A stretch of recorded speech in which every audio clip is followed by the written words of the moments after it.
চোখের সামনে যদি এইরকম মজাদার ভর্তা থাকে তাহলে কে না প্রেমে পড়বে বলেন তো।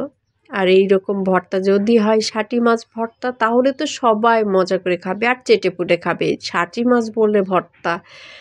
কেমন আছেন সবাই? আমি আবার চলে আসলাম রান্নার রেসিপি নিয়ে আপনাদের মাঝে। আসসালামু আলাইকুম। এখানে মজার মজার সব কিছু আইটেম, মুগ ডাল দিয়ে মাছ রান্না করেছি। এখানে শাটি মাছ রসুন পেঁয়াজ দিয়ে অল্প একটু পানি দিয়ে সিদ্ধ উঠাই দিয়েছি, যাতে ভর্তাটা করতে সুবিধা হয় এবং খেতেও দুর্দান্ত লাগে। ঝাল ঝাল মজাদার ভর্তা। এই যে দেখেন আমার পানিটা শুকায় গেছে, এখন একটু লাল লাল করে ভাজা ভাজা করব, খাইতেও মজা এবং শেষ হইলেও টেস্ট দ্বিগুণ ভালো লাগে এরকম করে মজা করে খাবার ভর্তা খাইতে। আর এই দিকে তো ছিলা হচ্ছে রসুন, আর এই দিকে দেখেন এর কালারটা দেখেন, এর লুকটা দেখেন কতটা সুন্দর আর কতটা লোভনীয়। এমনিই তো জিভে পানি চলে আসছে। আর শিল পাটা পরিষ্কার করে নিয়েছি, এখানে ডলাডলির কাজ চলবে। আর ভর্তা বলে তো পাটায় না হলে তো ভর্তা স্বাদই লাগে না। আর পাটায় ভাত খেতে যে মজা, সেটা এতটা টেস্টিফুল আর এতটা লোভনীয়, অনেক টেস্টি আর অনেক মজাদার খাবার।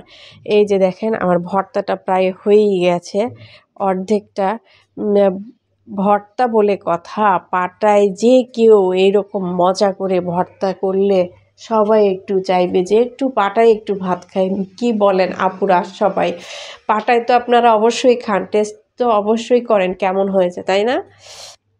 আমরা ছোটোবেলায় দেখেছি নানি দাদি বা মারা এরকম করে খায়। অনেকে বলে, অনেকে কুসংস্কার বিশ্বাস করে, আবার অনেকেই বিশ্বাস করে না। আর যেহেতু আমার এই ভর্তা আর তার সঙ্গে গরম গরম ভাত না হলে কি চলে, গরম গরম ভাত তো লাগবে। এই যে দেখেন কতটা লোভনীয়, এখন মুখে ভরবো আর মুখটা মজায় ভরে যাবে। অনেকেরই তো জিভে পানি চলে আসছে এইরকম কালারটা দেখে, লুকটা দেখেন কতটা সুন্দর। আর পাশেই দেখেন কত বড় একটা হাতি আসছে, বাচ্চাদের কত একটা আনন্দ। আর এইটা যদি গ্রামে যায় দেখেন সবার পিছন পিছন ছোট বাচ্চারা দৌড়ে দৌড়ে হাতির পিছনে পিছনে ছুটে। আর দেখেন দোকানে থামায় থামায় টাকা উঠাচ্ছে হাতি।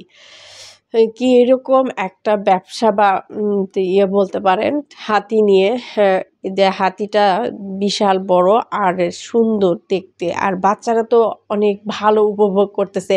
আমরা যাইতাম মিউজিয়ামে দেখতে, একটু কিছুক্ষণ দেখা বা রাস্তায় এরকম দেখতে পাওয়া কতটা সুন্দর। আমরাও ছোটোবেলায় এরকম দৌড়াই। যদি কোনো সাপ বানর বা কোনো কিছু গ্রামে আসতো তাহলে দেখতে এত ভালো লাগতো। আর এটা আমাদের বাচ্চারা এখন রাস্তার মাঝে মধ্যেই দেখতে